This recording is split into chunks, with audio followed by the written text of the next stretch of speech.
Hey guys, welcome to the channel, and in this video I will show you how to use OneDrive's basic file search.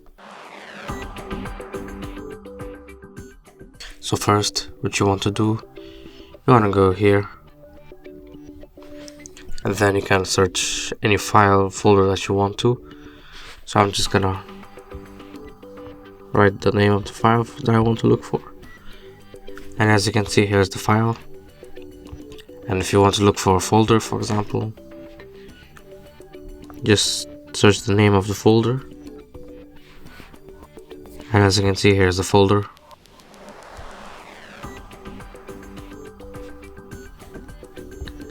And basically that is it. That's it for this video.